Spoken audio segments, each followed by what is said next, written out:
सज्जयति परम ज्योति समम समस्तैरनंत पर्यायै दर्पण तले विशकिला प्रतिफलति पदार्थ मालिका यत्र। श्री पुरुषार्थ सिद्धि उपाय जी ग्रंथ में आचार्य श्री अमृतचंद्र स्वामी जी महाराज हिंसा से बचने का उपाय बता रहे हैं। तो हिंसा से बचने का उपाय क्या है, हमने आपको कल बताया था कि 49 में ये विस्तार से आपको बताया जाएगा। आज आप समझिए कि हिंसा से कैसे बच सकते हैं। तो श्लोक दोहराएंगे। सूक्ष्मापि न खलु हिंसा सूक्ष्मापि न खलु हिंसा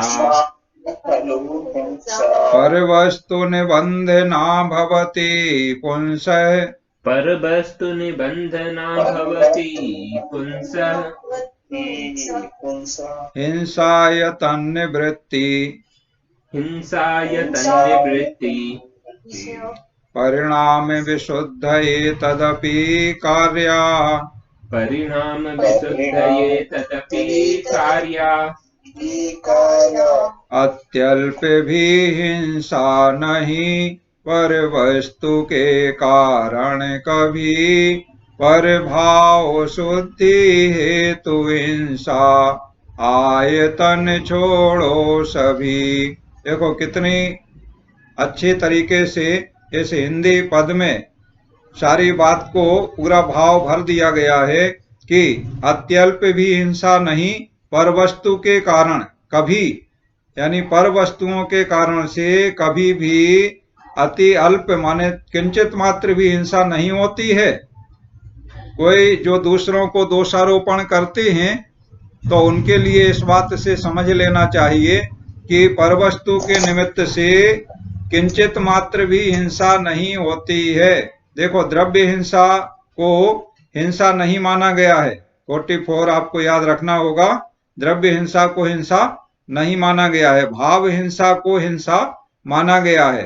तो यहाँ पर क्या कह रहे हैं कि खलु पुंसा परवस्तु निबंधना, निश्चय से आत्मा के परवस्तु के कारण से जो उत्पन्न हो ऐसी सूक्ष्म हिंसा अपि न भवति, किंचित मात्र भी हिंसा नहीं होती है परवस्तुओं के निमित्त से।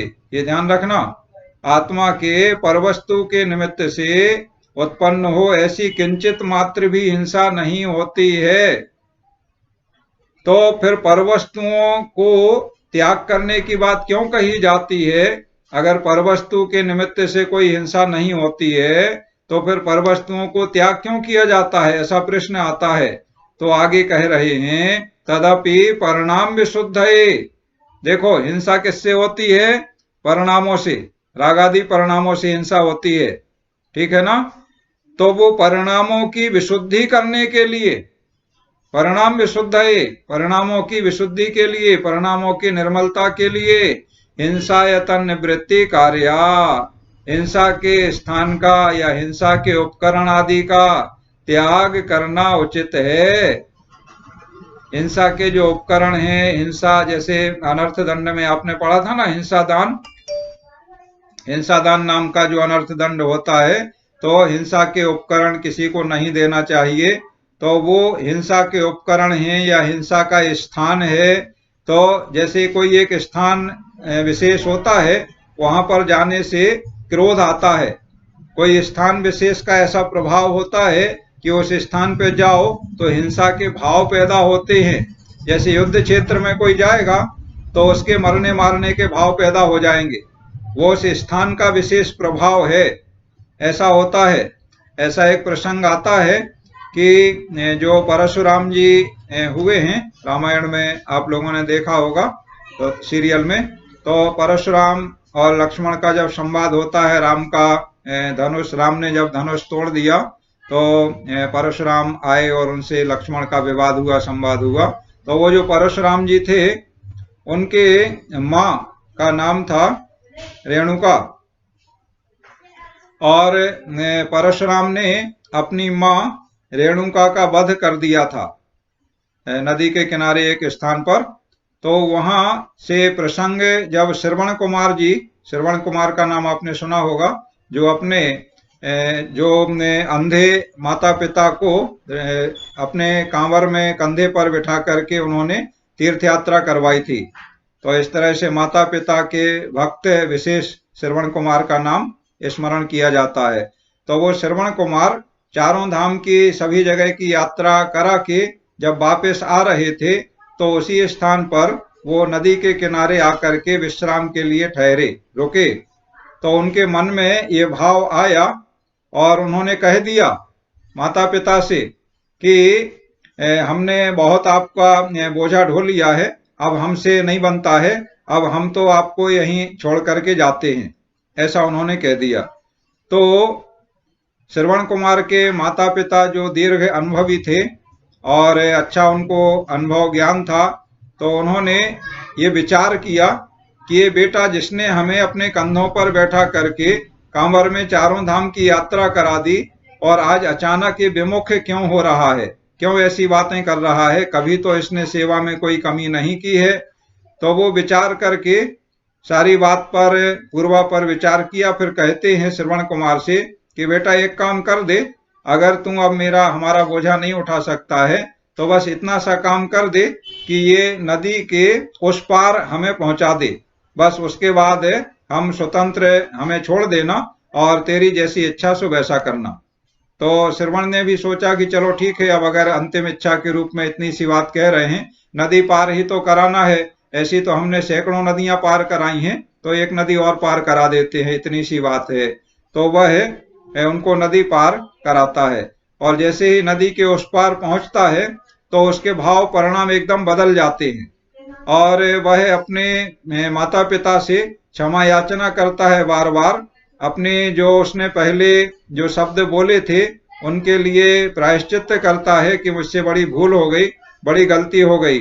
तो बाद में फिर जब पता किया कि कारण क्या था कि उस नदी के उस पार उस स्थान पर ऐसे भाव हो रहे थे और इस पार आते ही परिणाम बदल गए, तो पता करने से मालूम चला कि पूर्व का जो स्थान था जहां उसके परिणाम बिगड़ रहे थे वो वही स्थान था जिस स्थान पर परशुराम ने अपनी मां रेणुका की गला काट के हत्या की थी।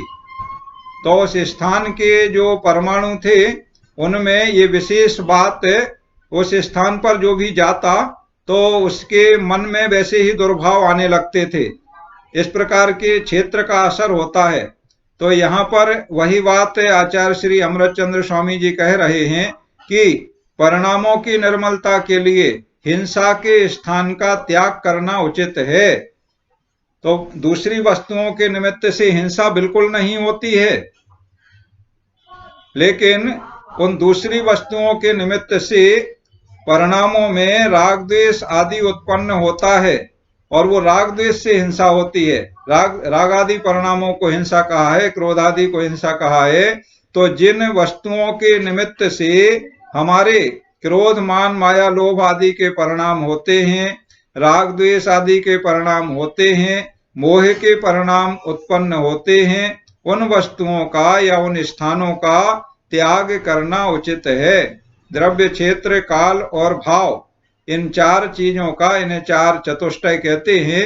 द्रव्य, क्षेत्र, काल और भाव, इनका परिणामों पर प्रभाव पड़ता है।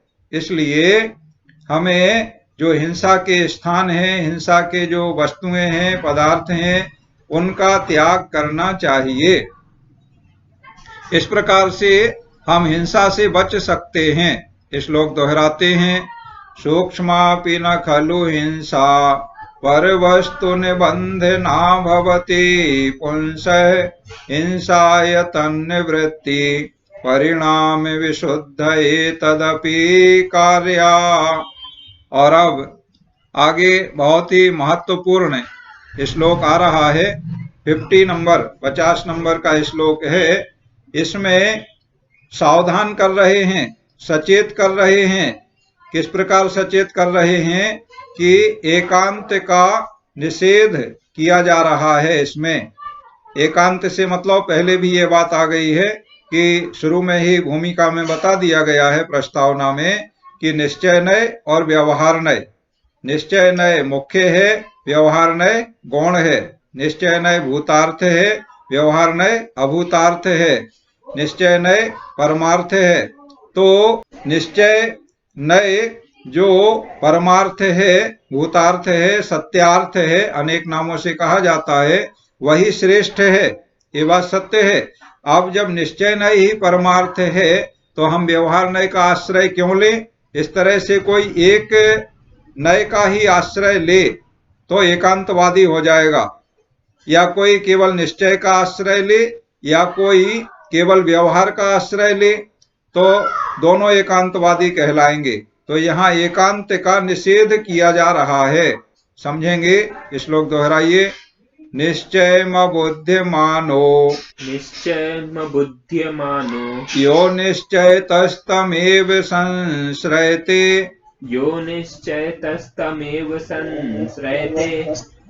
नास्यति करणचरणम्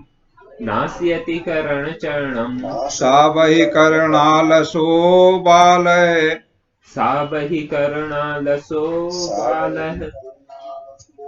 नहीं जान निश्चय उसे ही है मूल निश्चय से करे स्वीकार वह करणालसी वही करण चरण सभी नसे।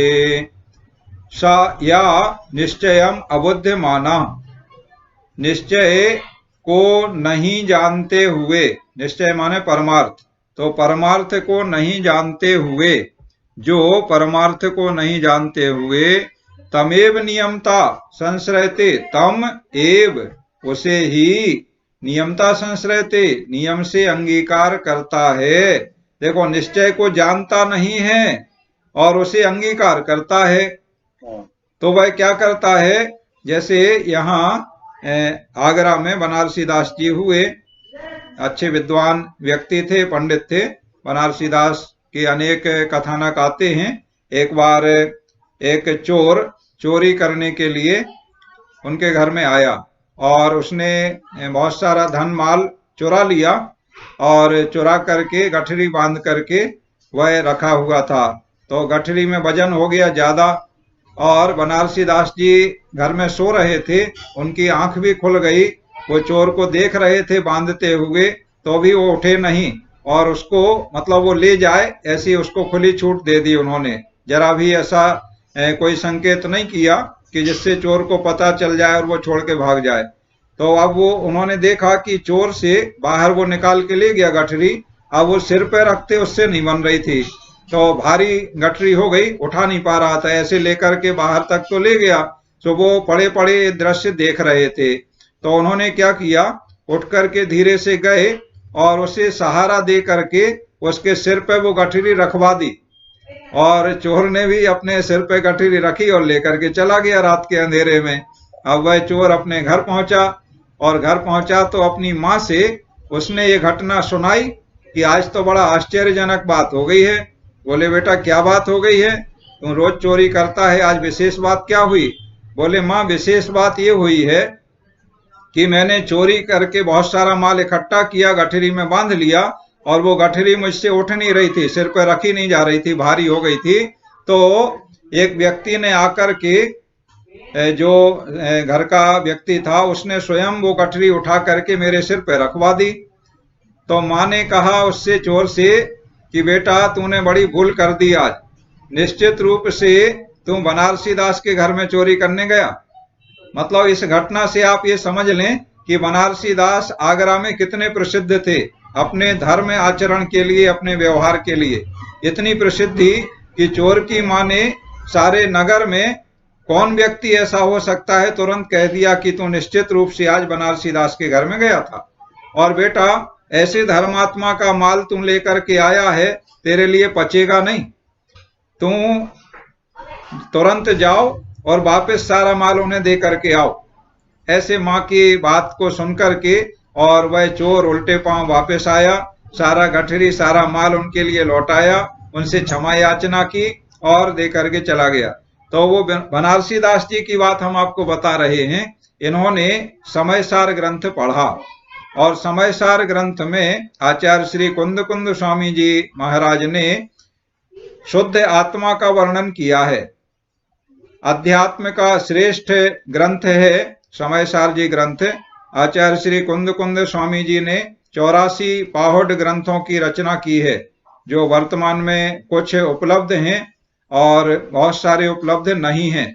तो उनमें समय सार अपने आप में श्रेष्ठ, समय माने आत्मा, आत्मा का सार उसमें बताया गया है। तो बनारसी दास जी ने समय सार ग्रंथ पढ़ा। जैसे वर्तमान समय में कुछ समय पूर्व जो कांजी भाई हुए हैं सोनगढ़ में, उन्होंने भी समय सार ग्रंथ जब पढ़ा तो उन्हें विरक्ति हो गई अपने जो श्वेतांबर मत संप्रदाय से, उन्हें विरक्ति हो गई और उन्होंने दिगंबर मत को स्वीकार कर लिया। पहले वो श्वेतांबर साधु थे और फिर उन्होंने दिगंबर मत स्वीकार कर लिया। तो समय सार ग्रंथ के वो विशेष रसिक थे, जैसे बनारसी दास जी थे। तो उसमें जब शुद्ध आत्मा का वर्णन हुआ तो ये कहा गया कि आत्मा ना खाता है, ना पीता है, ना सोता है, ना जागता है। आत्मा तो सदैव अपने आप में जागृत रहता है। वो ये सारी क्रियाएं जो हैं, खाना पीना आदि आदि क्रियाएं हैं, ये सब तो शरीर की क्रियाएं हैं। तो आत्मा तो खाता पीता नहीं है। तो बनारसी दास जी एक कमरे में बंद हुए, अपने वस्त्र उतार दिए, मुनि जैसे बन गए और खाना पीना सब छोड़ दिया उन्होंने। तो इसके बाद में उनकी हालत, भूख लगी, प्यास लगी तो बहुत खराब हालत हो गई। अब क्या करें? तो उन्हें फिर बाद में वो मतलब वो सारा उन्होंने छोड़ दिया। फिर बाद में उन्होंने सही बात को अनुभव किया कि निश्चय नए और व्यवहार नए, अपनी भूमिका के अनुसार उनका उपयोग और ग्रहण करना चाहिए। वही बात यहाँ पर कही जा रही है कि जो परमार्थ को नहीं जानता है और उसे ही नियम से अंगीकार करता है, जैसे बनारसी दास की बात हमने आपको बताई कि वो आत्मा खाता है, पीता, खाता नहीं है, पीता नहीं है, तो वो खाना पीना छोड़ दिया, तो मैं तो शुद्ध आत्मा हूं, ऐसा। तो उनकी हालत खराब हो गई। बाद में फिर वो सही मार्ग पे आए। तो ऐसा जो है, जो परमार्थ को अंगीकार करता है बिना जाने, वह उसे मूर्ख कहा। वह कैसा है? सा बाल है, बाल माने मूर्ख, वह मूर्ख है। वही करणालसा, बाह्य क्रिया में आलसी होता है वो। मतलब ये सब बाह्य क्रियाएं हैं, जो कहते हैं कि खाना पीना आदि आदि, यहाँ तक कि पूजा पाठ करना भी, ये सब बाह्य क्रियाएं हैं। ये आत्मा के लिए नहीं है। निश्चय नय में ये सब नहीं है। इससे आत्मा का कल्याण नहीं है। क्योंकि पूजा पाठ भी करेगा कोई तो उससे क्या होगा? पुण्य का आश्रय होगा। पुण्य से क्या होगा? स्वर्ग में चला जाएगा। तो स्वर्ग भी तो संसार है, तो संसार में ही तो भ्रमण करेगा। इस प्रकार के जो लोग हैं वो ये कहते हैं कि पुण्य है वो सोने का पिंजड़ा है और पाप है वो लोहे का पिंजड़ा है। तो चाहे सोने के पिंजड़े में रहे तोता या लोहे के पिंजड़े में रहे, रहना तो बंधन में है उसे, ऐसा वो कहते हैं। तो उन्होंने सही बात को समझा नहीं है। भूमिका के अनुसार सोने और लोहे के पिंजड़े में भी अंतर है। सोना और लोहा क्या एक हो सकता है? नहीं हो सकता है। सोने की अलग कीमत है, लोहे की अलग कीमत है। तो ये व्यवहार बताता है। निश्चय की दृष्टि में दोनों एक हो सकते हैं। तो जहां जिसकी आवश्यकता है उसको ग्रहण करना चाहिए। तो जो ऐसा नहीं करता है वह मूर्ख है। बाह्य क्रिया में आलसी होता हुआ उसने शुद्ध आत्मा को ग्रहण कर लिया, तो बाह्य क्रियाओं से उसे कोई प्रयोजन नहीं है। ना पूजा पाठ करने से मतलब है, ना व्रत नियम पालन करने से मतलब है। ऐसे पुण्य की क्रियाएं भी वो छोड़ देता है और कहता है कि इससे कुछ नहीं होता है। तो वह क्या करता है? करण चरणम नाशयति, वह चारित्र के कारण का नाश करता है। माने जो चारित्र हैं, व्रत नियम आदि संयम आदि पालन करना है, उनका वो नाश करता है। तो उसे यहाँ पर मूर्ख कहा गया है। वह मूर्ख अज्ञानी है जो एकांत पक्ष को ग्रहण करता है, परमार्थ को नहीं जानते हुए। नहीं जानते हुए से मतलब उसने परमार्थ जो निश्चय नय है उसे अच्छे से नहीं समझा है और उसे ही उसने अंगीकार कर लिया। तो जैसे अल्प ज्ञान जैसे होता है ना, जैसे कहा जाता है अधजल गगरी छलकत जाए, तो वही दशा उसकी होती है और वह अपना नुकसान कर लेता है। उसे मूर्ख कहा है, बाह्य क्रिया में आलसी कहा है, चारित्र के कारण का नाश करने वाला कहा गया है। श्लोक दोहराते हैं। निश्चयम बुद्धिमानो यो निश्चय तस्तमेव संश्रयते नाशयति करण चरणम सवहि करणालसो बालय।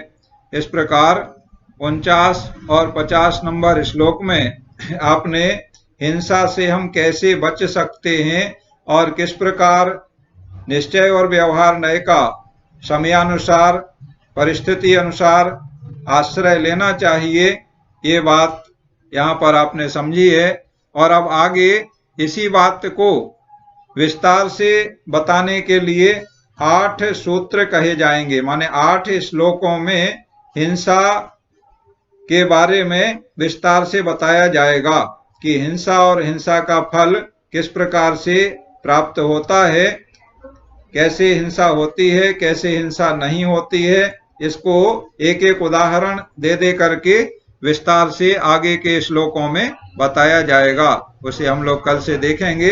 अभी आज के लिए इतना ही। आपके कोई जिज्ञासा प्रश्न आदि हैं उसे आप पूछ लीजिए।